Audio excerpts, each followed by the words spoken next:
She did not remember the sun.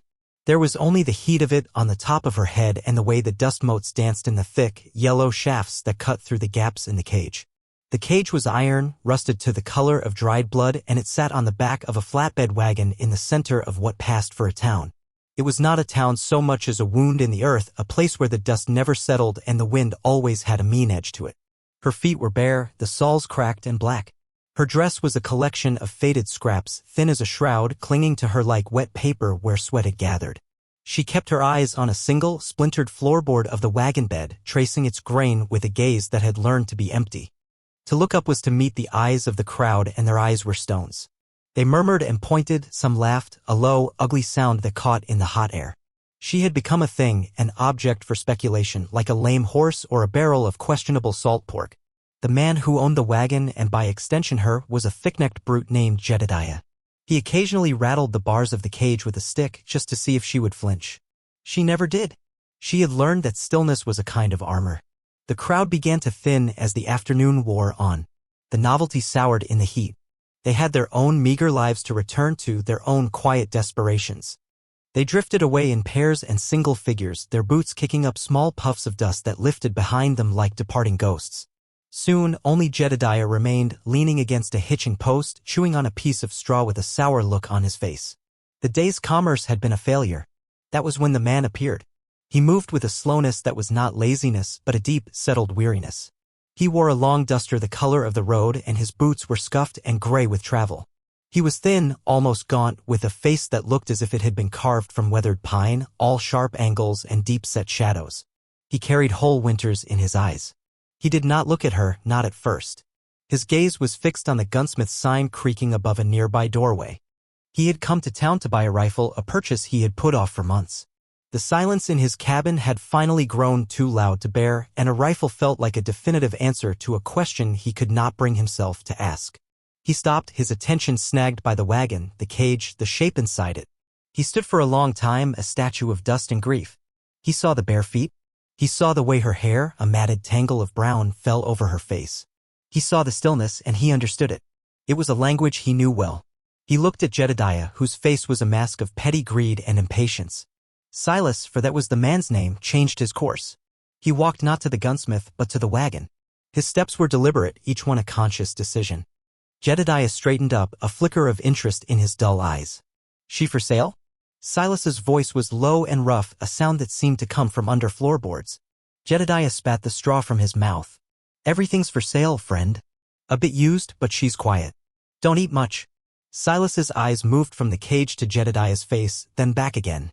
He reached into the pocket of his duster, his hand closing around the small, heavy canvas pouch of coins. The money he had saved for the rifle. The money for the final silence. He pulled it out. He did not haggle. He did not ask her crime or her name. He simply held out the pouch. "I'll take her." Jedediah's eyes widened. He snatched the pouch, hefting its weight. Greed won over suspicion. He fumbled with a key on a loop of greasy cord around his neck, unlocked the padlock on the cage door, and swung it open with a grating screech. "She's all yours," Jedediah said, already turning his mind to the saloon. Silas ignored him. He watched the woman. She had not moved. Her eyes were still fixed on the floorboard. He stepped up onto the wagon bed. The wood groaned under his weight. He did not reach for her. He stood at the open door of the cage and waited. The silence stretched, thick and heavy. Finally, slowly, she lifted her head. Her eyes, when he finally saw them, were the color of a winter sky, clouded and distant. He gave a short, almost imperceptible nod towards the opening. An invitation, not a command. She hesitated, her body tensed like a cornered animal. Then, with a shuddering breath that seemed to pull all the air from the square, she crawled out of the cage. Once she was on the wagon bed, he stepped down. He did not offer a hand to help her. He simply turned and began to walk away, his pace measured and slow, trusting she would follow. After a moment's hesitation, she slid from the wagon, her bare feet landing softly in the deep dust of the road. She followed him, a small, ragged shadow trailing a tall, somber one, leaving the empty cage behind them like a shedskin. The journey to his homestead was a long communion of silence. They walked for hours, leaving the sad little town far behind as the sun bled out across the horizon, staining the clouds a bruised purple and blood orange. The land grew rougher, lonelier. Silas kept a steady pace, but he was aware of her behind him. He could hear the soft scuff of her bare feet on the hard-packed earth. He never looked back, but he adjusted his stride, shortening it just enough. Once, he stopped by a thin trickle of a creek that cut through the dry land. He unhooked the canteen from his belt, drank, then held it out to her without a word. She watched his hand for a long moment before taking it. Her fingers were cold and trembled slightly as they brushed against his. She drank greedily, water spilling down her chin and onto the front of her ragged dress. She handed it back, her eyes briefly meeting his before skittering away. It was the first kindness, a small, bright thing in the vast, gathering twilight. They arrived well after dark. The cabin was a black shape against a sky littered with cold, indifferent stars. It was small, built of rough-hewn logs, with a stone chimney and a sagging porch. It was not a welcoming place. It was a place of necessity, a shelter from the wind and the snow. To one side, under a lone, skeletal pine, was a small, mounded shape in the earth marked by a simple wooden cross. Silas's gaze lingered there for a moment before he pushed the cabin door open. The air inside was stale and cold, smelling of wood smoke and something deeper, the scent of loss. It was a single room, stark and functional. A stone hearth, a rough-spun cot in one corner, a sturdy table with 2 chairs, and a curtained-off alcove in the other. He moved with practiced familiarity, lighting a tallow lamp on the table. The small flame pushed back the darkness, revealing walls bare of any adornment. A floor swept clean but worn smooth with use. He gestured towards the cot. "You can sleep there," he said. His voice was the first sound to break the silence of the room, and it felt unnaturally loud. He noticed her looking at the door, at the simple wooden latch. "I don't lock doors." He turned away from her, busying himself at the hearth. He rekindled the embers from the morning, adding small pieces of kindling until a fire snapped and crackled to life. The warmth began to creep into the room, a living presence. He took a hunk of dark bread and a piece of hard cheese from a tin box, placing them on the table. He filled a tin cup with water from a bucket by the door. He did not invite her to eat, he simply provided the food and stepped back, giving her space. She moved towards the table as if in a dream. She sat on the edge of the chair, her back straight, and ate with a slow, deliberate desperation, her eyes never leaving the plate. Silas took his own small portion and ate standing by the fire, his back mostly to her. He was establishing the rules of this new, unspoken contract. Food, shelter, safety. He asked for nothing in return. He did not even ask her name. When she was done, she pushed the plate away and wrapped her arms around herself, watching the fire. Her shoulders were hunched, a posture of perpetual defense. Silas went to a wooden chest at the foot of his own sleeping space behind the curtain. He pulled out a thick wool blanket, old and smelling of cedar. He walked over and laid it on the back of her chair. He did not touch her. He did not speak. He simply left the offering and retreated to his side of the room.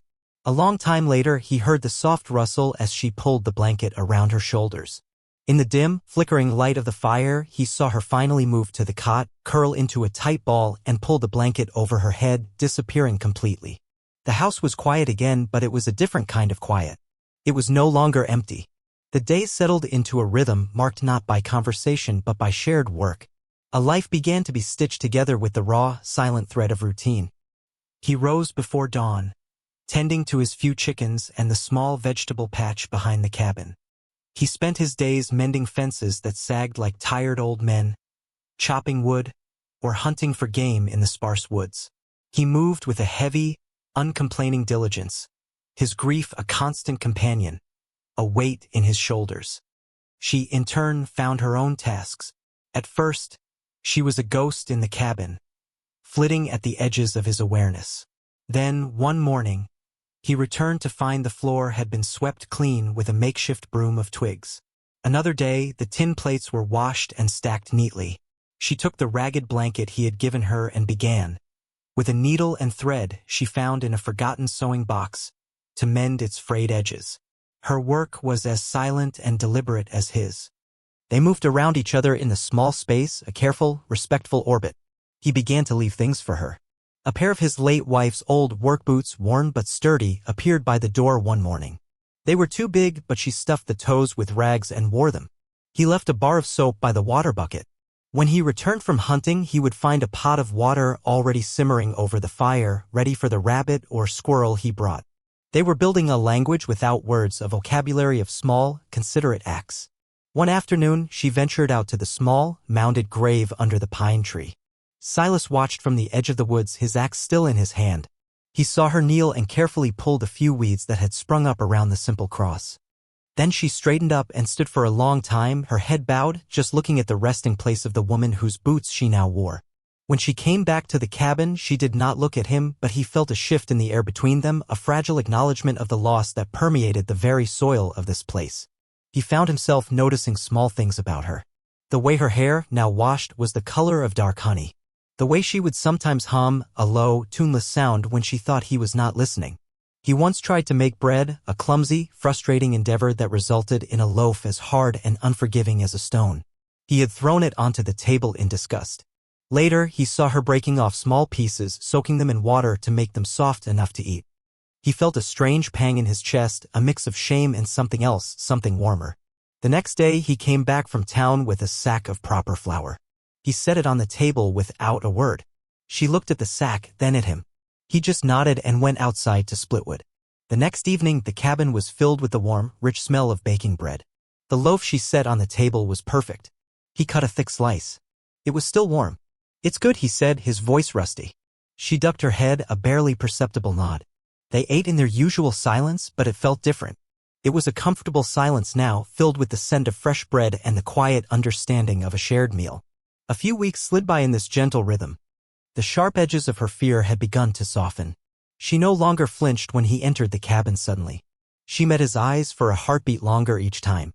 The deep-set winters in his own eyes had not thawed, but perhaps a little of the frost had melted from the edges.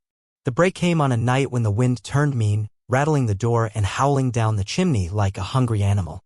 A storm was brewing. Silas was mending a harness by the firelight, his fingers deft and sure. She was on her cot, patching one of his shirts. A sudden violent gust of wind slammed against the cabin, and a branch scraped loudly against the roof. She gasped, a sharp, terrified sound. She sat bolt upright, her eyes wide, staring at the door. Her hands were clenched into white-knuckled fists in her lap. Silas put down the harness. "It's just the wind," he said, his voice low and steady. She didn't seem to hear him. She was trembling, a violent shudder that shook her whole frame. "Don't," she whispered, her voice thin and ragged. "Please. Don't lock it." He understood then. The cage was not just a memory, it was a ghost that still lived inside her. He got up slowly so as not to startle her and walked to the door. He didn't just check the latch. He lifted it completely, leaving the door held shut only by its own weight and the pressure of the wind. He turned back to her. "It's open," he said. Her breathing was still shallow and fast. Her eyes were fixed on him, filled with a raw, desperate plea. This was a moment of precipice. He could retreat to his silence, or he could step forward. He pulled one of the chairs from the table and set it a few feet from her cot. He sat down, facing the fire, but positioning himself between her and the door. He didn't speak. He just sat. He picked up the harness again, but his hands were still. He was simply present, a quiet, solid guardian against the storm both outside and within her. Hours passed. The wind shrieked and moaned. The fire crackled. He sat in the chair, and she sat on the cot, the wool blanket clutched around her. Gradually, the trembling subsided. Her breathing deepened, evening out.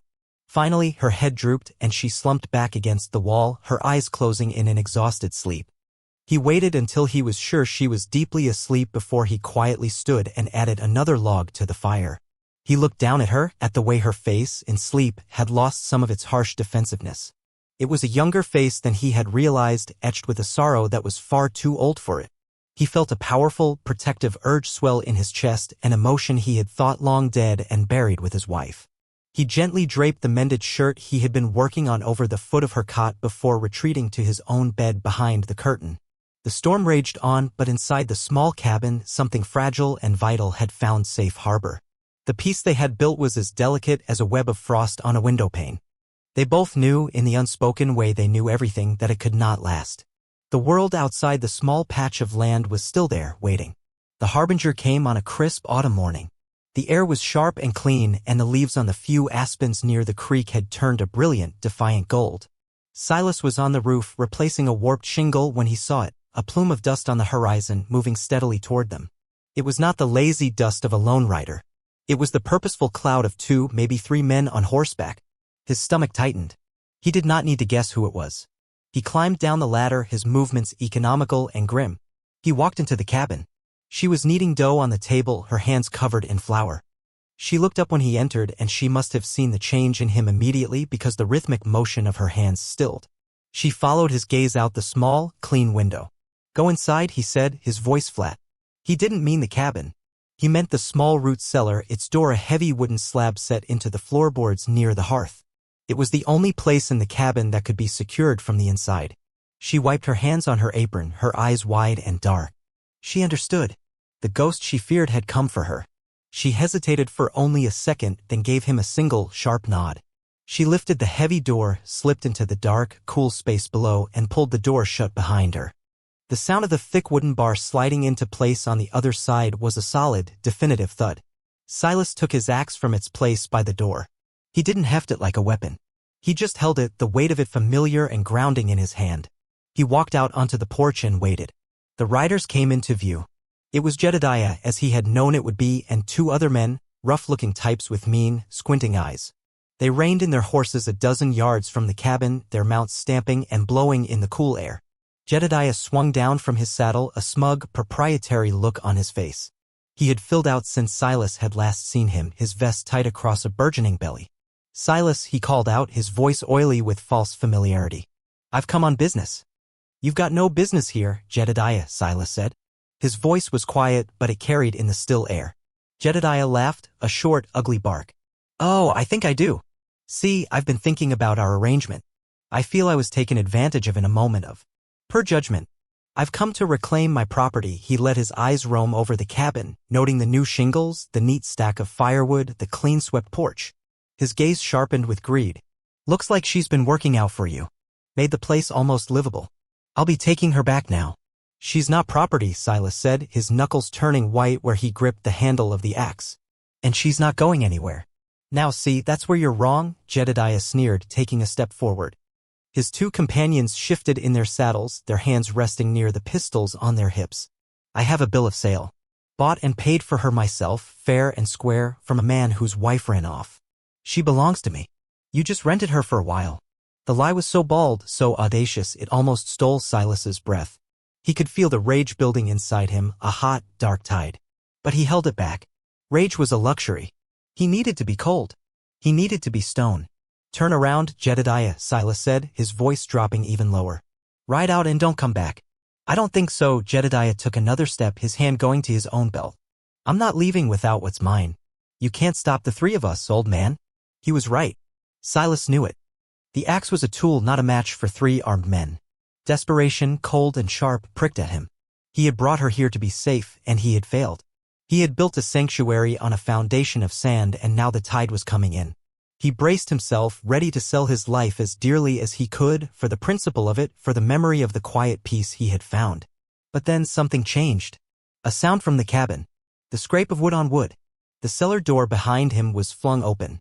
She stood there, framed in the dark opening, blinking in the sudden sunlight. She was no longer a ghost. Her face was pale but set with a fierce, burning resolve Silas had never seen before. In her hands she held his rifle. The one he had bought weeks ago on a second trip to town, not for himself, but for her protection. He had shown her how to load it, how to sight it, how to use it. He had never imagined she would need to. She did not raise it. She did not aim it. She held it across her body, a clear and undeniable statement. Jedediah froze, his mouth falling slightly open. He had come for a broken, silent creature. He was not prepared for this woman. "No," she said. Her voice was not loud, but it was clear and hard as flint. It was the first word she had ever spoken to declare her own will. The word echoed in the quiet yard, a sound of profound defiance. Silas stood his ground, the axe in his hand. She stood in the doorway, the rifle in hers. They were a single, unbroken line. A wall. They did not look at each other. They did not need to. They both faced the threat, their silence a testament to their unity. Jedediah looked from Silas's cold, implacable face to the woman's burning eyes. He looked at the axe. He looked at the rifle. He saw not two desperate individuals, but a fortress. His bluster began to crumble, revealing the coward beneath. The odds were no longer in his favor. A fight here would be bloody and uncertain. She was not a piece of property to be reclaimed, she was a hornet's nest. He took a half step back. "This ain't over," he blustered, but his voice lacked conviction. "Yes," Silas said quietly. "It is." Jedediah stared for another long moment, his face a mess of anger and thwarted greed. Then, with a curse, he turned. lumbered back to his horse, and hauled himself into the saddle. He and his men wheeled their horses around and galloped away, their departure as ignominious as their arrival was arrogant, leaving only a fading cloud of dust behind them. The silence they left was vast and ringing. Silas did not move until the dust had completely settled. He let the axe head rest on the porch floor, the tension draining from his shoulders in a long, shuddering wave. He turned. She was still standing in the doorway, the rifle held tight. Her knuckles were as white as his had been. Her whole body was trembling now that the danger had passed. He walked over to her. He gently took the rifle from her hands, his fingers brushing hers. She let it go. He leaned it against the cabin wall. He looked at her, truly looked at her, and saw not the broken creature from the cage, but the woman who had stood with him. "I was scared," she whispered, the words barely audible. "I know," he said, his voice thick with an emotion he couldn't name. "You didn't run." "No," she said, lifting her chin. A single tear traced a clean path through the flour dust on her cheek. "This is my home." He reached out, his calloused, hesitant hand coming up to gently cup her face. It was the first time he had ever touched her with such tenderness. He wiped the tear away with his thumb. In that moment, by the open cellar door, under the wide and silent sky, the last of the ice around his heart finally broke. The confrontation with Jedediah changed everything. The fire he had inadvertently started did not destroy them, it forged them. The silence in the cabin afterwards was different, deeper. It was no longer a space they shared, but a bond that held them. They were no longer two separate people living in parallel, but a single unit defined by the stand they had taken on the porch. That evening, as they sat by the fire, he finally asked the question, "What is your name?" She looked into the flames for a long time as if searching for the answer there. The name she had been born with was a ghost, a remnant of a life that had been stolen from her. It belonged to the girl who had been sold, the creature in the cage. She was not that person anymore. "Lena," she said, the name feeling new and strange and right on her tongue. She had chosen it for herself. "Lena," he repeated softly. The sound of it filled the small room, chasing out the last of the old ghosts. It was a beautiful name. It was the name of the woman who made bread, who tended a grave, who stood in a doorway with a rifle in her hands. In the weeks that followed, a quiet transformation took place. He finally took down the curtain that had separated his sleeping space from the rest of the cabin. It was a small act, but it removed the last physical barrier between them. One afternoon, he found her standing before the locked chest at the foot of his bed, the one that held his late wife's belongings. He didn't say a word. He simply took a small key from his pocket and unlocked it for her. Inside were folded dresses, a silver-backed brush, a packet of faded letters. Lena gently touched the fabric of a simple calico dress, then looked at him, a question in her eyes. He just nodded. It was not an act of replacement, but of continuation. It was an acknowledgement that life and love could grow again in the same soil where it had been buried. The following spring, they rode into town together. It was the first time she had been back. She wore the calico dress and the sturdy boots. She held her head high. People stared, they whispered, but their judgment could not touch her now. It slid off her like water. They were not there for supplies. They went to the small office of the circuit justice, a tired man with ink-stained fingers. They signed a piece of paper. It was a simple, legal document, a marriage certificate. It gave her his name, a shield against any man like Jedediah who might ever come again. It made their small, unspoken family official. On the ride home, he reached over and took her hand. His hand was rough and calloused, hers was smaller and softer, but they fit together perfectly. It was a gesture more eloquent than any poem. Their life fell into a new, richer rhythm. Laughter, a sound once alien to the cabin, began to find a home there. It started as small, quiet chuckles, often over a shared, dry joke. Once, watching him try to coax a stubborn chicken back into its coop, she had laughed, a real, clear laugh. The sound startled him and he turned to look at her, a slow smile spreading across his face. It was the first time she had ever seen him truly smile. It changed his entire face, erasing years of grief. They planted a larger garden together, their hands working in the same dark earth. They rebuilt the section of fence that had always sagged, making it strong and straight. The house itself seemed to breathe again, its walls holding not sorrow but the warmth of their shared life. The grave under the pine tree was no longer a symbol of an ending, but a quiet reminder of a love that had made the present possible. Lena often left wildflowers there, a tribute not to a rival but to a sister in spirit. One evening they sat on the porch, watching the stars prick the vast, dark canopy of the sky. The air was cool and smelled of pine and damp earth. She leaned her head against his shoulder, a comfortable, familiar gesture. His arm came around her, holding her close. They didn't need to speak of love. They lived it in every shared meal, every mended shirt, every quiet glance across the room. They had taken two broken lives and stitched them together, not seamlessly, but with strong, visible thread, creating something new, something whole and far more resilient than what had been before. He looked out at the dark land, the land that had almost broken him, and felt a sense of peace he had thought he would never know again. The rifle he had once sought for a final, desperate silence now leaned by the door, a tool for protection, a symbol of a promise kept. He had gone seeking an end, and instead he had found a beginning. The fire of his grief had changed everything, and in the ash, something new and beautiful had been waiting all along.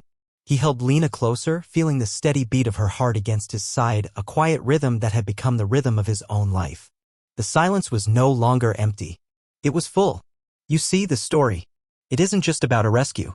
Anyone with a few coins and a shred of decency might have opened that cage. No, this is a story about naming. It's about what happens after the door swings open. It's about the long walk home and the courage it takes to build a house in the ruins of what you've lost. We all have our cages. Some are made of iron bars, plain for the world to see. But most are quieter. They're built from the words people have used against us, the grief we carry like a stone in our pocket, the fear that keeps us staring at the floorboards when we should be looking at the sky. And we all have a name that we've forgotten, a true name hidden under the labels the world has given us, the victim, the failure, the broken one. The real rescue isn't being pulled from the cage. The real rescue is the moment you dare to speak your own name, to claim your own story. So here is your naming. Look at the quiet kindnesses in your life, the offered cup of water, the warm blanket, the steady presence in the storm. These are the threads. And if you are brave, if you are willing to stand in the doorway with a rifle in your hands to defend the small, precious sanctuary of your own heart, you might just find that you were never waiting to be saved. You were waiting to be seen. You were waiting for a silence comfortable enough to finally hear your own voice. And that voice, once you find it, can rebuild the world.